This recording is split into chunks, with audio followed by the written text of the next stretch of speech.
Welcome to Health Club with Julia. I'm your host, health coach, and registered dietitian, Julia Campagna. I'm on a mission to bridge the gap between looking your best and living your life to the fullest. After years of over-dieting, struggling with disordered eating, and destroying my social life, I finally found how to reach my dream physique without sacrificing the things I love. Now I'm sharing all my strategies and education with you. We'll be talking all things health, including hormones, metabolism, and lifestyle to help you cut out the confusion and start living. So get cozy and join the club.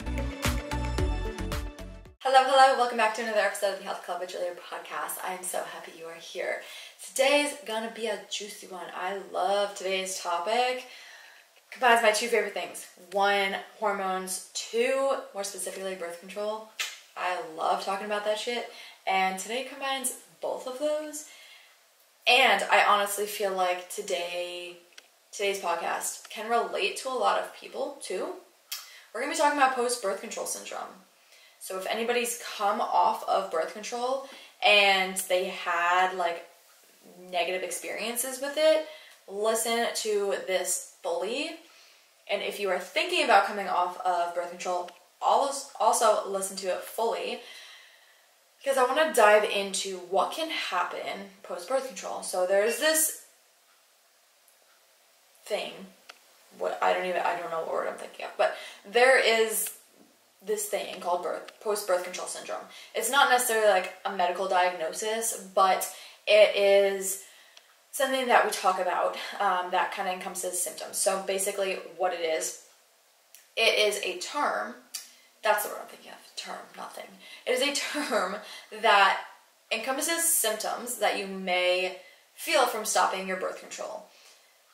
Now, there's a bunch of different symptoms, and some are relatively normal coming off of it, right? And I'll go into more of this in a minute, but your body's changing. It went from synthetic hormones to natural hormones, and there's a lot of changes going on. So yes, having some symptoms is pretty common, pretty normal. You're going to feel some shifts. However, this is more severe symptoms and things that linger for a long period of time. So this could be a lot of different things. It could be acne, heavier periods, a loss of a period and just not regaining a period back after birth control, hair loss, higher anxiety or depression. There's a lot of different symptoms that you could experience coming off of birth control.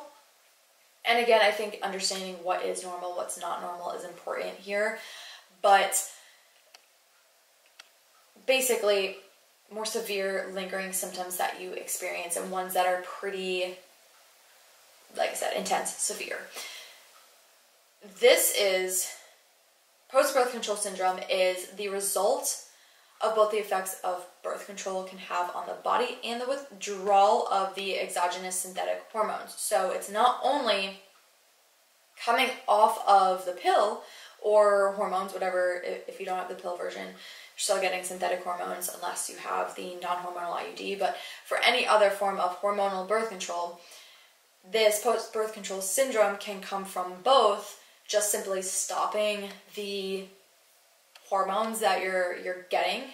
So you're having just stopping that, and the withdrawal of the synthetic hormones. So again, you're no longer getting those synthetic hormones, so it's just this withdrawal period. So again, if you don't know, also a quote-unquote period on hormonal birth control is not actually a period.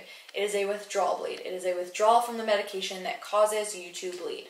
So again, this post-birth control syndrome is a result of both the effects that birth control can have on the body, right? We know that birth control has effects that happen on the body. It comes from that, as well as the withdrawal from the synthetic hormones that you're getting. Now, a little background on this, and I want to kind of go over how this works so you kind of understand a little bit better, but birth control supplies synthetic progesterone and estrogen. It could be one or the other, or it could be a combination of both, depends on the birth control that you have. Each one's going to be a little bit different, but all in all, you are getting synthetic hormones put into your body.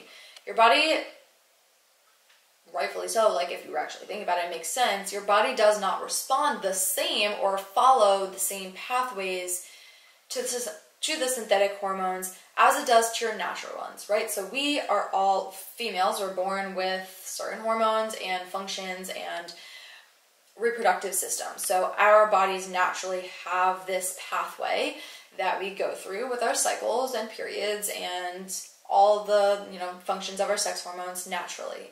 However, when you get on hormonal birth control, you're getting pumped synthetic hormones. It kind of suppresses our natural pathways. And so yes, our bodies are going to respond differently to that than the natural pathways that we are born with and have just occurring naturally.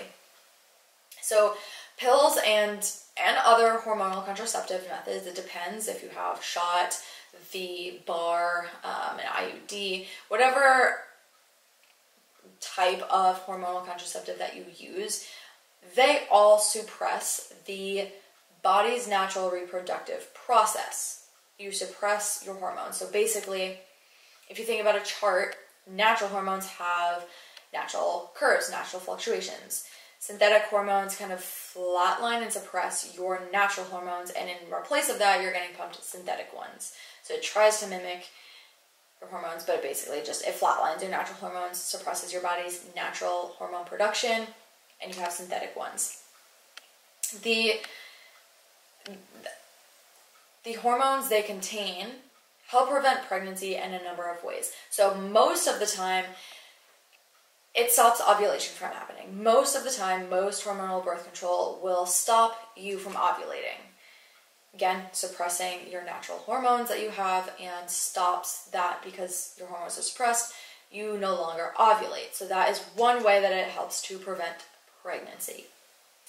But it can also do this in a couple different ways. It can also make it more difficult for sperm to reach your egg, and it can also block your fertilized egg from implanting in your womb. So there's a few different ways that hormonal birth control can prevent pregnancy, but again, just a little bit of background information on this. Basic takeaways is that the pill or any other hormonal contraceptive suppresses your body's natural hormone production, and your body responds differently to the synthetic ones that you're getting versus its natural hormone pathways. So that is the basic overview of that. Now, basically, hormonal birth control acts as an endocrine disruptor. It's disrupting the pathway that your body naturally has. It's disrupting your regular reproductive system naturally. It is disrupting that. It's an endocrine disruptor.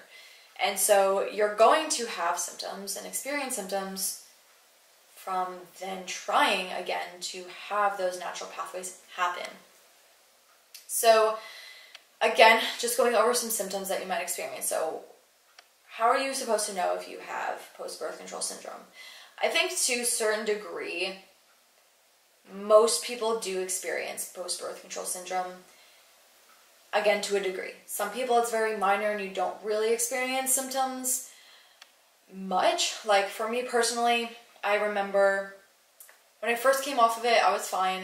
It was after 3 months that I started to get some acne, and I had a little bit heavier bleeding slightly and a little bit more intense cramps. My two main symptoms that I had was a little bit of acne and more intense cramping from months 3 to 6 after coming off of it, but that was it. Other than that, after that 3 month of little bit of symptoms, then it went back to normal. So that was it for me. I really didn't have too much happening, but I know that some people can have pretty severe symptoms and they could last for a longer period of time. So to some degree, you're going to experience something, right? I already mentioned this. Your body's trying to then produce your sex hormones naturally again after not producing them for a while, because the synthetic hormones are suppressing your natural sex hormones and the functions and production of these. Now your body just all of a sudden has to start doing it again. And that is one of the reasons why I say don't cut cold turkey, and I'll get more into that, but don't cut cold turkey. But it makes sense, right? Your body is going from having natural hormones to then not when you're put on hormonal birth control to then all of a sudden having to make them again. And it takes a while for your body to respond and regulate and get back to its natural production, its natural function. And so it makes sense that you would have some symptoms to some degree. Again, some people don't have a ton, some people have more severe. So keep that in mind too. To some degree, I do believe that pretty much everybody coming off of it will have some degree of post-birth control syndrome. But what we want is to not allow it to get that intense. We don't want it to linger. We don't want it to be that intense. And you can stop it from becoming that intense, or just help your body to produce these sex hormones again easier, so you're not having such intense symptoms post-birth control. But some of the more intense symptoms that you might experience is, one, unwanted weight gain. I have actually more recently, don't know why more recently, but more recently been talking to a few more women that have experienced this specifically, this unwanted weight gain. They've come off birth control and then they gained weight really quickly and they don't know how to get that back off. It's not budging, it's harder to lose the weight. So number one thing that you might experience is unwanted weight gain, where it's then also hard to lose that weight again. It can also cause GI disruption. So this can be anywhere from excessive bloating, where you feel bloated after every meal, you feel bloated after every time you eat. Sometimes you might feel bloated when you wake up. You just feel like you look, 6 months pregnant. Like, it could be anywhere from that to something more severe, where you have more like IBS kind of symptoms and intestinal permeability, or just intestinal upset. So it can be anywhere from bloating to more severe, but it can cause GI disruptions. It can cause fertility issues. Again, this can be, one, amenorrhea, just not getting a period back after birth control, or other fertility issues. There is such thing as post-birth control PCOS. Some people end up having that after birth control, so it can cause fertility issues. It can cause, again, going back to more GI stuff, it can cause stool inconsistencies and irregular bowel movements. It can cause more issues with mental health, higher depression, anxiety, where you once might not have had any anxiety at all, and then all of a sudden you come off birth control and you feel very anxious. You have high bouts of anxiety, you have panic attacks. It can get, more severe in that way. So there's a lot of different symptoms that can manifest, and again, not everybody's going to have the same symptoms, but those are a few of the more severe ones that you could experience coming off of birth control. So most people, so now you might be thinking, okay, well, how long is this going to happen? When is this going to happen? What should I look out for? So most people will notice symptoms within 4 to 6 months of stopping the pill, or again, other hormonal contraceptive, no matter what hormonal contraceptive you use. Usually within the 4 to 6 months time frame, you'll start to see symptoms. And again, for me, it took 3 months to really see those symptoms, 3-4 months. And then I did notice them, and then they kind of went away pretty quickly. But again, you come off birth control, you might not experience these symptoms right away because you just stopped it. Your body has to start producing those hormones again, but once they do start produce them, then you might run into some issues. So within 4 to 6 months, you might notice some symptoms. For some, like I said, these symptoms can resolve in a matter of months and not be that severe, and just be like, a passing by thing that your body just needs to go through to again regulate and get back to its normal production, normal function. Others may need more long-term support. They might have more severe issues and symptoms that they're experiencing, which will need more support and a longer, more specific healing journey for them. So again, it depends. You can decide for yourself where you fall in that, if you have come off of birth control and you're starting to experience symptoms, or if you are planning on coming off birth control. I'll talk more about this, but just be aware and monitor symptoms that you are experiencing. I always suggest monitoring as much as you can. Use that as data points. The more data you have, the better you're going to be able to heal and start a journey on healing for yourself. So always monitor your symptoms, but again, it varies person to person. But again, as I mentioned, this is why I always suggest do not cut cold turkey.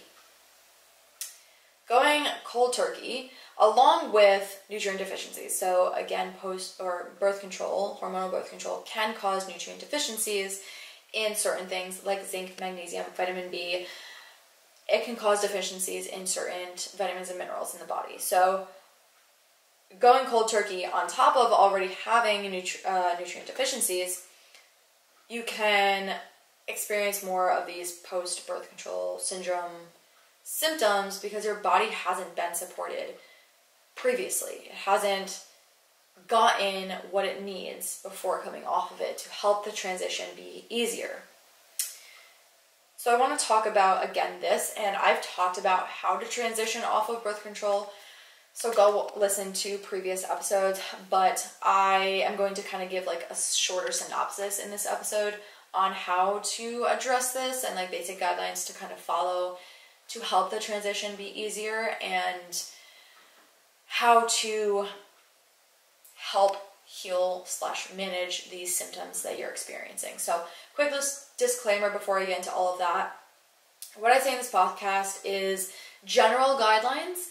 I take a more individual approach with my clients who are going through this. If they come to me, they want help, we go through this together, they're going to get more individualized support and more specific protocols because I know what's going on with them and because they're my clients. So what I tell you in this episode is going to be, general, whereas if you are a client of mine, we go through more of a specific nutrition strategy, potential supplement regimen, exercise regimen that we adjust based on where you're at and symptoms you're experiencing. So that is more specific to clients, but for now, these are good places to at least start. Again, general guidelines, but you can definitely start with these things and then evaluate, see how you're doing and see if you need more support or not. But general guidelines on how to address post-birth control syndrome. So my number one thing that I will say is start this process anywhere from like 2 to 3 months before coming off birth control.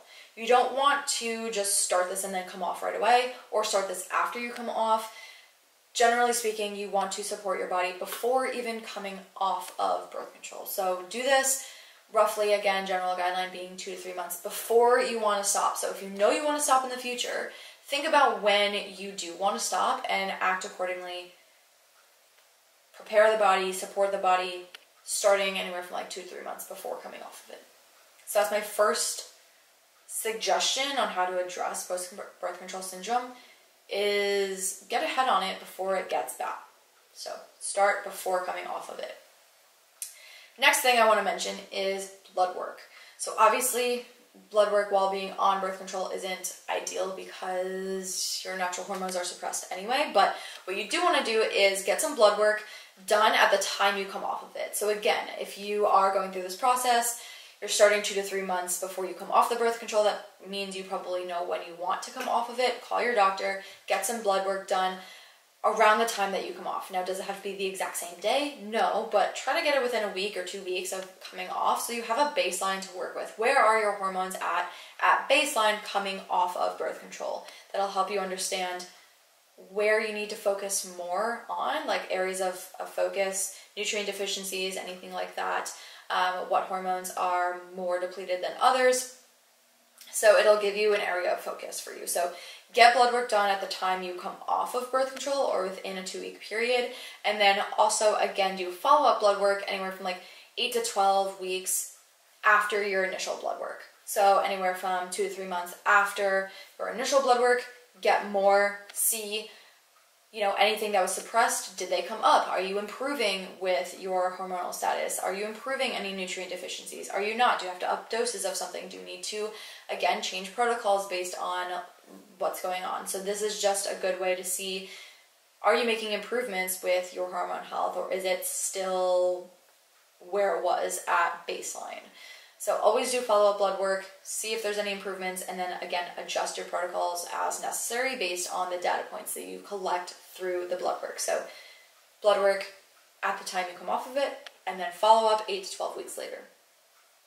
So, and again, you can even call your doctor, like when you get your blood work done at baseline, when you come off of it, call your doctor again, set it up, get ahead on that stuff. Don't wait until last minute.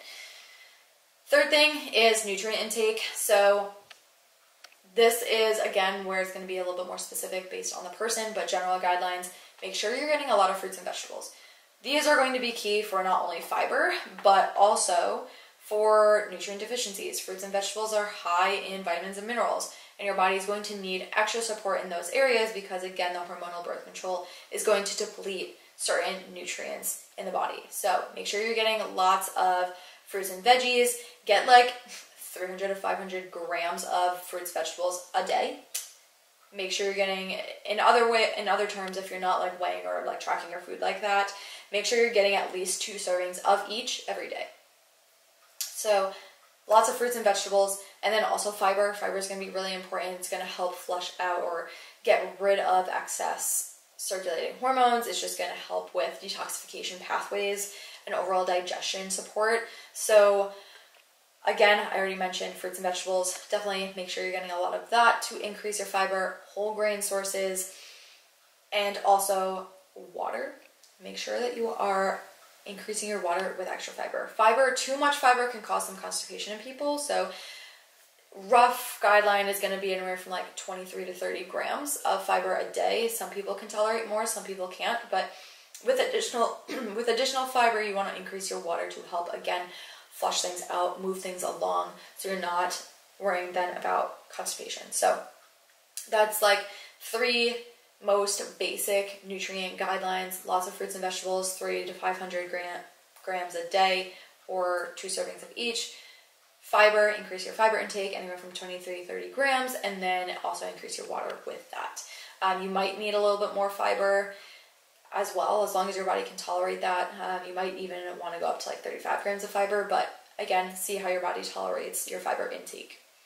Now, more specific nutrients, things that I would suggest supplement-wise, and again, supplements, it's a fine line with supplements, because you're going to want to have, if needed, more specific guidelines on supplements. You shouldn't just go out there and buy every supplement under the sun because you think it's going to help. That can actually do more harm than good. So it's going to be based on the person. But again, general supplement guidelines, things that the general population can take without having negative effects, would be, number 1, vitamin D. I would suggest doing 2,500 IU of vitamin D. I would also suggest taking a vitamin D along with a vitamin K for additional absorption support. So that's what I would say for vitamin D. Take magnesium as well. That's another one that I would suggest. Again, that's one that is definitely depleted on hormonal birth control, so you want to replenish that coming off of it, and generally doesn't have negative side effects for the general population. So with magnesium, I would take anywhere from like 250 to 300 milligrams a day. Be wary with magnesium. So it depends on the brand that you take, but some brands do break it up throughout the day. So the brand that I take, I'm pretty sure is called Metagenics. I think, I don't have it in front of me, but I'm pretty sure it's Metagenics, and it breaks it up. So the overall serving size for the whole day is 300 milligrams, but it breaks it up into 3 capsules. So it's 100 milligrams per capsule. So I take it 3 times a day. That's totally fine. If your magnesium supplement has 1 pill that's 300 milligrams a day, I would take that at night, because it can cause, it's a calming supplement. It does kind of calm you down, make you feel not necessarily drowsy, but just like puts you at ease. So I don't want you feeling like drowsy all day, or like a little bit less energy, or just calmer if you have to like work or anything like that. So if your pill is just 1 pill, 300 milligrams, take that at night. If it's broken up throughout the day like mine is, you are fine to take certain doses like earlier in the day, so that's fine. But anywhere from 250 to 300 milligrams a day for magnesium. And then I would do zinc as well. Again, zinc is one of those vitamins that is depleted with hormonal birth control. So again, you want to support the body before coming off of it. And I would have anywhere from 10 to 20 milligrams a day for zinc. But again, that's general guideline for that. And then the last one I would suggest is a vitamin B complex is even better. There's a lot of different vitamin Bs out there, so a vitamin B complex kind of has a good mix of all of them. But I would take a vitamin B complex on the daily as well. So those would be my 4 suggestions for general guidelines with supplements. So vitamin D, typically paired. Some vitamin D already has vitamin K in it, but I would pair it with vitamin K. 2nd, magnesium. 3rd, zinc. 4th, vitamin B complex if you can. Now the next suggestion I would say is also regulate your circadian rhythm. So this can just overall help with sleep pattern, stress, and overall helping your body function more optimally, which is important post-birth control to eliminate some of those or lessen some of those symptoms that you might experience. So with circadian rhythm, number 1 thing is getting natural sunlight. So throughout the day, especially in the morning when you first wake up. Try not to just like roll over and look at your phone and look at the blue light on your phone or synthetic light. Get outside, get into natural sunlight first thing when you wake up. Throughout the day, if you can, getting outside in sunlight helps, as well as even going on a nighttime walk. Like if you can't get up earlier and do that, or if you can't get outside during the day after work, if you go on a like sunset walk, that'll help as well. Just get outside basically as much as possible and in natural sunlight. Along with that, lessen your synthetic lights, blue lights at night. So TV, computers, phones, try to lessen the time for that and give yourself a cutoff time. I know it's really hard in today's world to stop being on our phones or laptops or watching TV, but try to lessen that as much as possible at night. And if you need to, give yourself a cutoff time with that. And then the last thing I would say is to track your cycle. I say this pretty much with all hormone talks that I have on my podcast, but track your cycle. I already mentioned this, but monitoring your symptoms is going to be so crucial to knowing what's going on with you. The more in tune you are with your body, the better you understand what's normal, what's abnormal for you, what is going on a deeper level. So I would suggest tracking your cycle. You can get an app, you can do it old school, pen and paper, but track your cycle. The way that I would suggest doing this is a couple things. Number one, use an app. It's, again, you can do old school pen and paper, but it's going to be more time consuming and honestly just kind of a pain in the ass, and you're going to have to store it somewhere to keep the data.